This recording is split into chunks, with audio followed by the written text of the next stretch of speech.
$5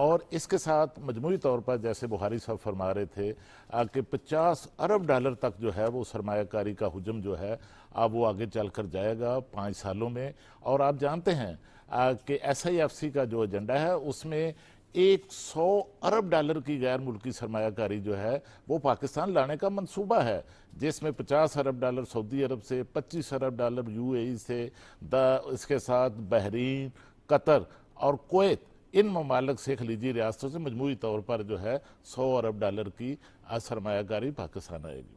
اور اس کے ساتھ دوسرا جو پہلو جڑا ہوا ہے وہ آئی ایم ایف کے ساتھ ہمارے معاملات جو ہیں وہ آگے بڑھ رہے ہیں، اور اس میں جو قسط ہے وہ بھی پاکستان کو ملنے جا رہی ہے. اور اس کے ساتھ پاکستان کی جو معاشی ٹیم ہے وہ آئی ایم ایف کی قیادت کے ساتھ مذاکرات کے لیے آنے والے چند دنوں تک جو ہے وہ روانہ ہو رہی ہے. وہاں پر ان کے مذاکرات ہوں گے، اور پاکستان کی تاریخ کا سب سے بڑا جو پروگرام ہے وہ بھی پاکستان جو ہے وہ لینے جا رہا ہے. اور اس میں مثبت اشارے جو ہیں وہ آئی ایم ایف کی قیادت کی طرف سے پاکستان کو مل رہے ہیں. دو پہلو تو یہ ہیں.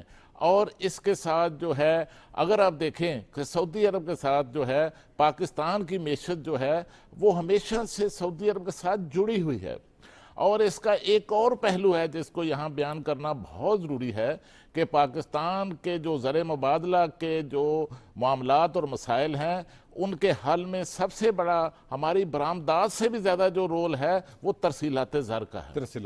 اور جو اس وقت 30 ارب ڈالر کی ترسیلات زر جو ہیں وہ پاکستان اوورسیز پاکستانی بھجوا رہے ہیں، ان میں سب سے زیادہ جو ترسیلات زر اور فارن ایکسچینج اوورسیز پاکستان بھجواتے ہیں وہ سعودی عرب سے بھجواتے ہیں، کیونکہ سب سے زیادہ جو پاکستانی ہیں 25 لاکھ کے قریب جو ہیں وہ سعودی عرب میں کام کر رہے ہیں. تو اس طرح نہ صرف جس طرح بھاری صاحب نے فرمایا کہ پاکستان میں اسٹیٹ بینک میں جو ہے وہ پاکستان کے زر مبادلہ کے ذخائر کو بہتر بنانے کے لیے ڈپازٹس جو ہیں وہ بھی سعودی عرب کی طرف سے جمع کروائے گئے ہیں. تو اس سے میں سمجھتا ہوں کہ سعودی عرب کی طرف سے جو سرمایہ کاری پاکستان میں کی جا رہی ہے اس میں صرف 7 ارب ڈالر کی جو ہے وہ معدنیات کے سیکٹر میں جو ہے ایس آئی ایف سی کے ایجنڈے میں جو سر فہرست جو شعبہ ہے جس میں جو ہے 1 ارب ڈالر کی جو ہے وہ رکوڈیک کے اندر بھی جو ہے وہ انویسٹمنٹ جو ہے سعودی عرب سے آنے والی ہے. اور ایک سب سے بڑا جو سعودی عرب کا منصوبہ ہے گرین آئل ریفائنری جو ہے وہ 14 ارب ڈالر کا جو ہے وہ منصوبہ ہے سعودی عرب کا. تو اس طرح میں سمجھتا ہوں کہ یہ منصوبہ جات جو پاکستان میں شروع ہوں گے تو نہ صرف پاکستان میں زر مبادلہ کی ضروریات پوری ہوں گی، یہاں روزگار کے مواقع پیدا ہوں گے، عام آدمی کو ریلیف ملے گا، اور اس کے ساتھ ساتھ میں بتاؤں کہ ہماری جو برآمدات ہیں وہ بھی بڑھیں گی، کیونکہ برآمدات یہ جتنی انویسٹمنٹ جو ہے وہ سعودی عرب کی طرف سے یا خلیجی ریاستوں کی طرف سے پاکستان میں کی جا رہی ہے، اس کے نتیجے میں یہاں سے جتنی پیداوار ہوگی وہ پھر یہاں سے ایکسپورٹ ہوگی. تو اس سے 2 فوائد جو ہیں وہ بڑے ہوں گے. ایک طرف تو اس کو ہم فارن جو ہے جو ڈائریکٹ انویسٹمنٹ کہتے ہیں ایف ڈی آئی جس کو کہتے ہیں، اور اس کے ساتھ ہماری جو ایکسپورٹ ہے برآمدات ہے وہ بھی جڑی ہوئی ہیں. یقیناً اس سے ہمارے زر مبادلہ کے ذخائر بہتر ہوں گے، ہماری برآمدات بھی بڑھیں گی، اور پاکستان کے اندر عام آدمی کو بھی اس کے اثرات جو ہیں پہنچیں گے. یہ سلیم شیخ صاحب انہوں نے کہا کہ عام آدمی کو جو ہے اس کے اثرات اس پر آئیں گے اور اس کی بہتری ہوگی. یہ جو عام آدمی کے حالات ہیں یہ کتنی دیر میں آپ بدلتے ہوئے دیکھ رہے ہیں؟